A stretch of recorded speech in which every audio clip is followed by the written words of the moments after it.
Hey guys, I am here with Justin Pierce. Justin Pierce. We both went to this school. This is St. Matthew's that we're at right now. And it's a school and a church. It's a Catholic school. Yeah, we tried to check out this church and it's just The church is locked. lacking. But it's just even cuter because we're on our playground and today's topic is open souls.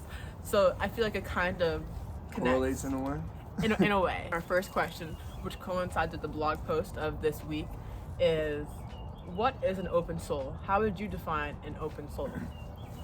I actually struggled a lot with trying to figure that out in my own life, but I believe an open soul is one with a purpose. Like, if you have a purpose or something to live or fight for, then you already have walked that road to be on the path of being an open soul. I believe an open soul is one with a purpose, to reiterate. I believe you have to have a purpose to be an open soul, and you have to be someone with something behind you to be an open soul.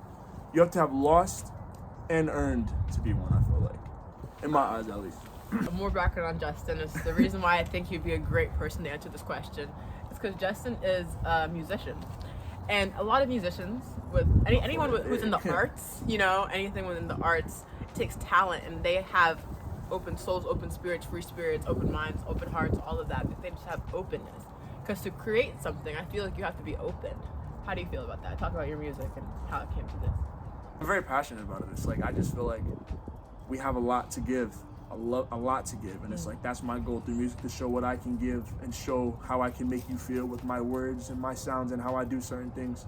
It's been a very long project for me to like make people feel through my music, and it's like I'm only just starting. I feel like I'm only just now understanding what vibrations are in terms of music and like how to control them to like make people feel better or like make people feel comfort or make people feel different or anything that's not regular. I like exploring different glands of the mind.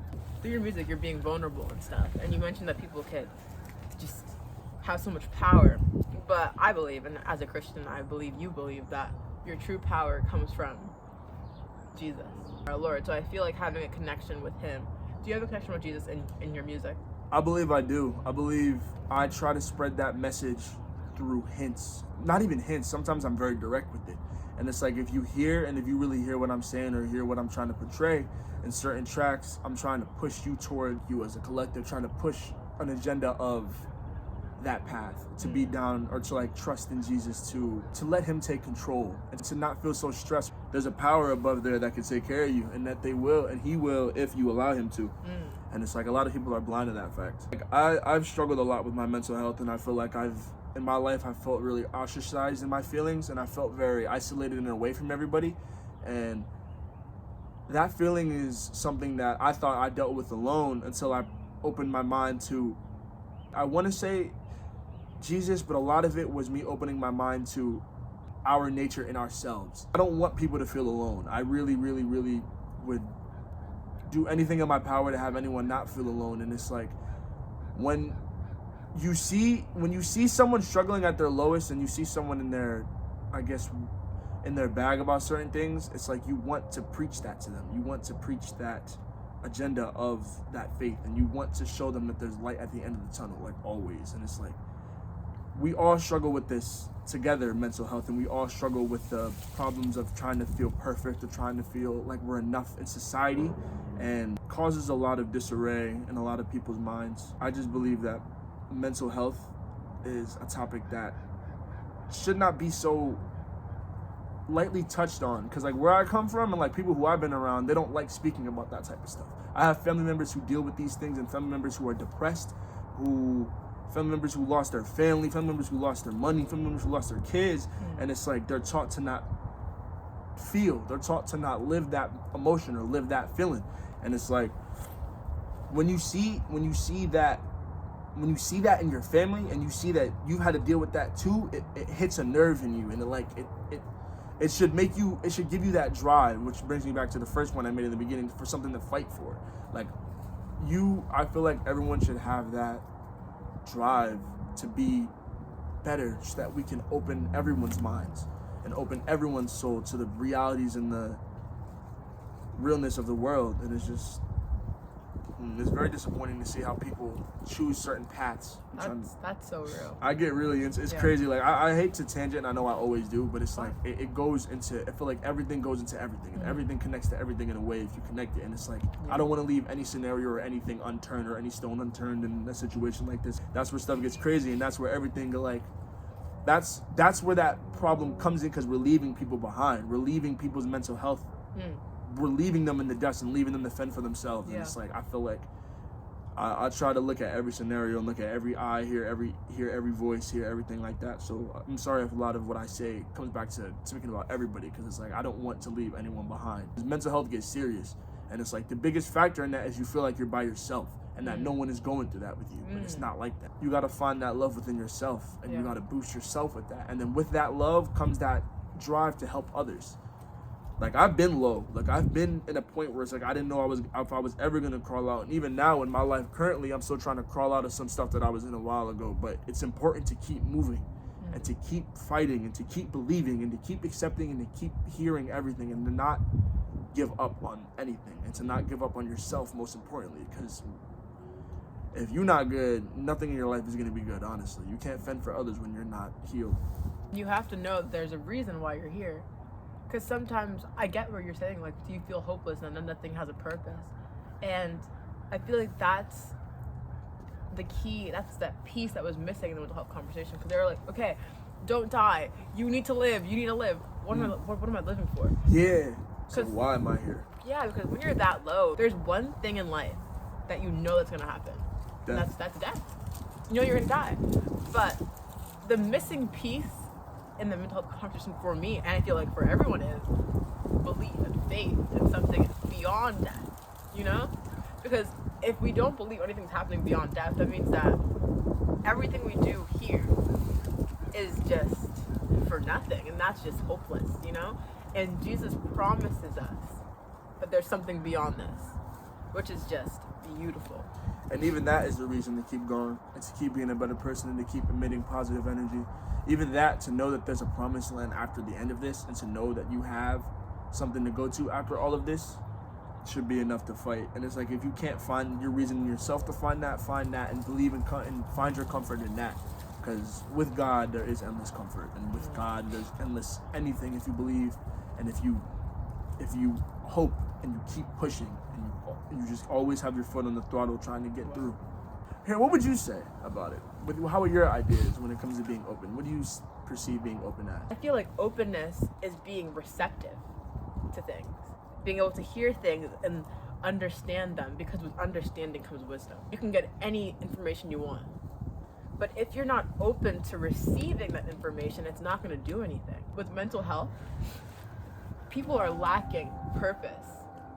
When you're struggling, when you're depressed, when you're anxious, when you have negative thoughts, negative emotions, like your mental is just in there, you're struggling with your identity. You don't know who you are. You don't know why you're here. That's purpose and identity. And both of those are found in Christ. God said, I knew you. I formed you in your mother's womb, and I knew you then. He knows your name. He knows everything about you. So who better to go to when you're struggling with those things? Openness is just the availability to be receptive to those things that are there for you. That message is it's very important, and it's like it's so easy to like let it slip through. Like you really hear being open, but are you really being open? Like are you really receiving the information that is there? If you're locked in a room of darkness and you're stuck in darkness, you're gonna only know and understand darkness through what you've seen.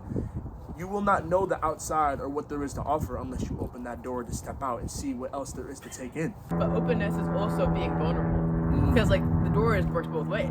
We find comfort in what we're used to, and we choose not to step out into that light that brings us to our next level in being, and makes us understand that there's more. There's a new level to what we are, or not on a physical level, but where we are in terms of thought and just the. I'm getting tripped up on my words, but it's very important to step out and to, like you say, receive and take in everything that is there for you. Because if you don't, you won't be able to fully reach that potential. And you have, and who you are, you have that potential automatically from just being a creation of God. But you're definitely not going to get where you want unless you hear and take in what there is to offer all around us. There's no growth in the comfort zone. That's so rude. You're never going to be comfortable because you don't ever want to be stagnant. Being stagnant is comfortability. You know what I mean? I like that word, stagnant. I've used it a lot. I love that word. Yeah, bro. How do you feel about vulnerability? Like, in terms of your personal experience and how you've dealt with that, and how do you perceive and hear that? And, like, what do you think of the idea of that? Well, that's a very good question because I've been growing a lot recently. Just the building of this platform, I would say, was me being vulnerable. So being vulnerable to me is just like being human, because we're human, you know? Like, sometimes we want to just put ourselves on a pedestal where it's like, I'm so great, I'm so perfect, and you're not.